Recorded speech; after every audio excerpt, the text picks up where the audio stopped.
Alright guys, what is up? We are back, and I'm back forever alone by myself casting again. We are in the European Amateur Cup number 4 Grand Finals, going to Game 4 of a best of 5. Hoesa able to take the series, at least able to take a lead in the series 2-1 after being down 0-1. Something you don't exactly see every day. But again, at the beginning of the cast, we did watch a game. I think it was between Kemi and Hoesa, and like I said, both players were very favored to win this thing. Hoesa is the European Amateur Cup number 2 winner, so you know, it's kind of some players just know kind of how to win, how to execute, and how to play in tournaments. Kind of goes into their advantage. So we'll take a couple seconds to load up. For whatever reason, the past couple of games it's been taking just a little bit longer to load up. If you guys are wondering about the stream, feel free, if there's any issues, let me know. If it's lagging, if it's not lagging, let me know. Для моих русских зрителей я извиняюсь, конечно. Я извиняюсь, конечно, если, потому что я не могу по-русскому это комментировать, вот этого турнира. Хоть бы вы останетесь чуть-чуть попозже, я подумаю постримовать после этого. Но в всяком случае, это мне надо просто по-английскому комментировать, это держать.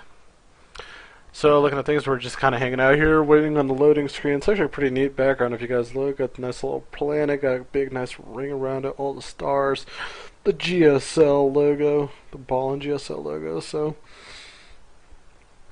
just gonna kind of hang out here, guys, at the moment. Wait for it to load up. GSL, Terminus SE, and there we go. All of us should be in. Awesome. We're gonna plan it. No worries. No worries about a thing. Yeah. Alright, guys. So, starting off at the 12 o'clock position, we have the purple Protoss Naccer. His opponent at the 6 o'clock position, the green Protoss, that just took a 2-1 lead, Hoesa. We are on GSL Terminus SE, huge as can be map. I think it's actually the biggest map in Blizzard, so pretty damn cool when you get to see this map kind of played. 4 Gazelle Naga Towers, as you guys see me kind of clicking around right now, so a lot of vision if you could take it. Per side of the base, each player could have about 4 bases per side. Looking at it right now, main looks fairly normal, natural looks same, and here we go. Big difference right here. This is the difference, I think, between SE, it's like SERE and like MLG or whatever the difference is. And which I don't understand exactly. It's like a double punishment. The difference between, like, you see these rocks right here, in RE there would actually be no rocks. This whole thing would be just completely walled off and no worries, and I think it would actually be a second gas. So it's like a double punishment. Not only do you have rocks that open up into your third base, but you only get 1 gas over here, even though it's kind of like not even closed off. So this map, in a sense, in general, is a little bit more Zerg favored, I would believe. Terran really kind of hit it because we got to cover so much ground, and position-wise, it's not exactly amazing. There's just kind of a lot of area for Zerg to fly around. Meanwhile, Protoss is still imbalanced, so it's, I mean, anything that's not, they're not fit, even if they're not favored, they're still pretty, they're going to be just fine. And here we go, we see this back-to-back games in a row. Naccer sends his probe in there, it gets it just sniped out, so I think right now we're going to try to see some sort of payback at the moment. Hoesa, I think he might have learned his lesson. He's going to try to walk around instead of trying to go through the middle line. If you guys are watching a little bit newer players, don't walk through the middle line. And oh my god, he kind of forgets about his probe back here. Don't let it die. Don't let it die. Gonna be very sad. So looking at things, it's gonna be the mirror of matchups. So I'd expect everything to be fairly the same. At the moment right now, Naccer did get his gas up first, and it looks like, interesting. My second gas coming up very soon after Hoesa, so we actually might maybe see some DT play. We'll see. Just have to pay attention very closely and very carefully.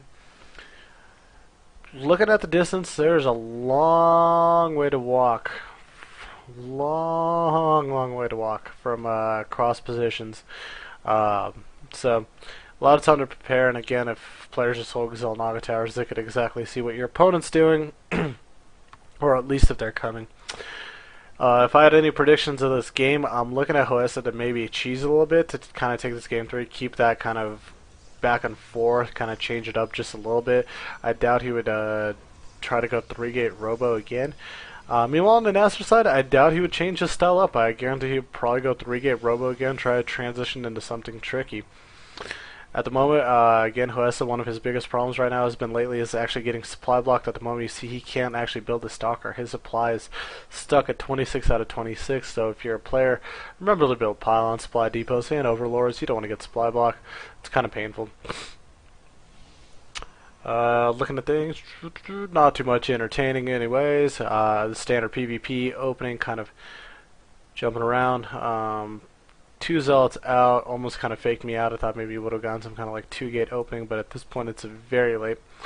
So we see that Robo Bay, and I am wrong. It looks like Hoesa is going to go into that Immortal Stalker Zealot Sentry push, eventually transition to Colossus. Same goes for Naccer. Oh, yawn. So again, not too much going on. Not too much. We're going to look at cool designs really quick. Look at that, Protoss symbol, yeah! Trying to keep the boredom level down.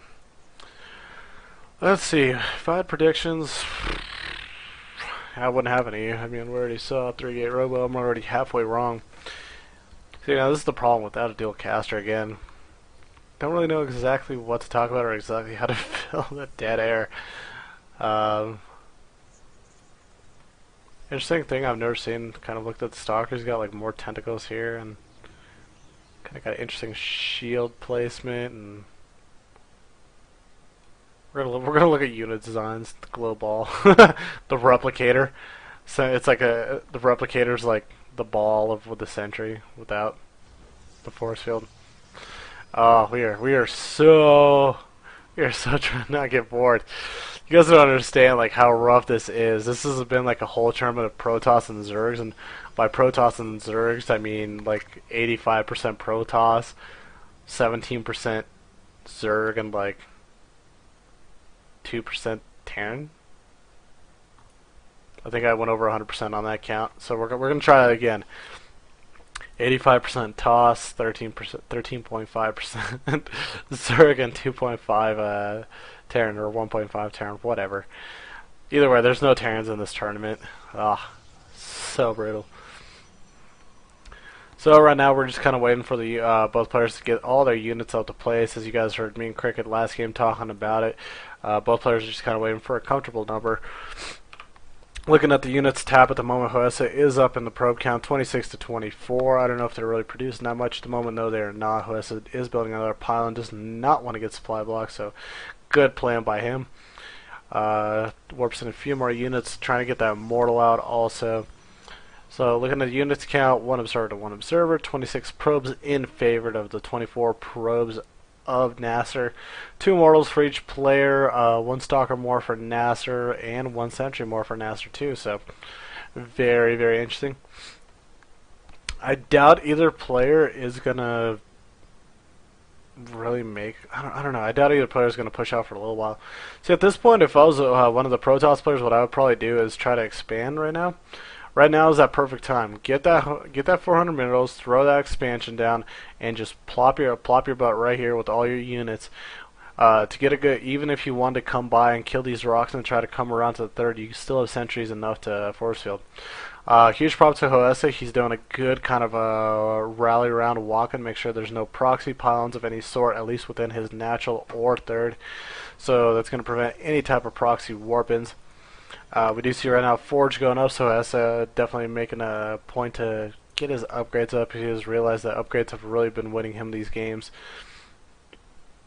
And interesting what Naccer's doing. Naccer's kind of like dancing around a little bit. Kind of funny to watch. Getting another Immortal out, decides to still not push out. And, I mean, neither player's pushing out, and that's what I'm saying. I mean, right now is the perfect time. Get an expansion up. Get your economy up, get your macro up, you're going to be fine. Especially somebody like Hoesa, who's up 8190 supply. I mean, it's fairly close, but he's doing a great job. Especially in the mineral tab, he's got 29 to 24 in the worker count. So you have the opportunity to spend a little bit of money, and he's pulling up a little bit. No, he decides to warp in, and there's that kind of like face palm, more like, damn it, quit warping in. Quit warping in unit and just get a damn base. Get that macro game up. Oh my god, this is brutal. Oh, there we go. Pushing out, pushing out. And again, if you guys are tuning in, this is the European Amateur Cup number 4 Grand Finals. We're going into game number 4. As you guys see by the score count, it is 2-1 in Hoesa's favor. This is a best of 5, so potentially if Hoesa wins this game, it will be 3-1. He will take the Grand Final set number 1. What are you guys saying? But Cheesehead, what do you mean by set number 1, and with that tone set number 1? What it means pretty much is we have a grand final set number 2 because this is a double elimination tournament. Naccer still hasn't lost. He's in the grand finals, but he is still not lost. What happens then, we go into a grand final set number 2 between both of these players, and Naccer cashes in that one loss he's got, and he goes for, and it turns into a best of 1. So it's not bad. It's not like we have to go through another best of 5. Or best of 5. And interesting, force field's definitely kind of Hoesa kind of missed him right there. Walled himself actually off at the moment, and those ults actually couldn't get any surface area on anything. And here we go, we got Immortals leading the push right now at the front. Stalkers disappearing, and that's kind of nice that Defender's advantage, able to warp in some units, and now he's just going to chase those Immortals down, and that's going to be really vulnerable. He can't lose too many of them. And again, he's going to focus those down. Once those go down, man, that's just tough cookies for Naccer. This actually could be a potential GG moment. He just doesn't have a lot of units. All the Immortals are still alive. There's 4 Immortals out for Hoesa right now. Naccer sees this coming at him, and he's got to be preparing and got to be shaking. Though Hoesa, again, he has usually been the player that kind of hasn't pushed the pace, even though he's absolutely up right now. 20 supplies, 70 to 50. Hoesa's just not pushing the pace, and yes, he is. There we go. He's got the 5th Immortal, and that should be the confidence he needs to move on. Or maybe not. Okay, there we go. Now he's pushing him, like, or maybe take the Xel'Naga Tower at least. So Hoesa, meanwhile, closer and closer to the end of Naccer.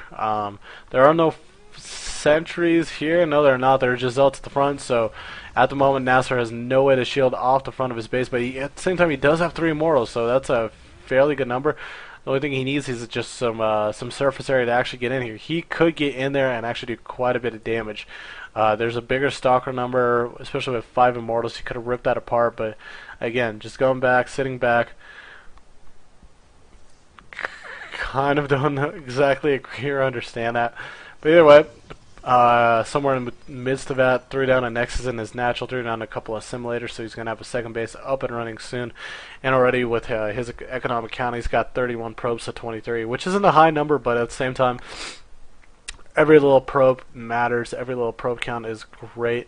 So eventually, especially when he's running off 2 base and doesn't have to, and he's not oversaturated on 2 base, he's going to be able to produce a lot more, create a lot more, and kind of an interesting decision again. Naccer deciding to push out, and Naccer is definitely more of the aggressor type, but I mean, gets caught in these like little sticky situations. Got to watch out for that.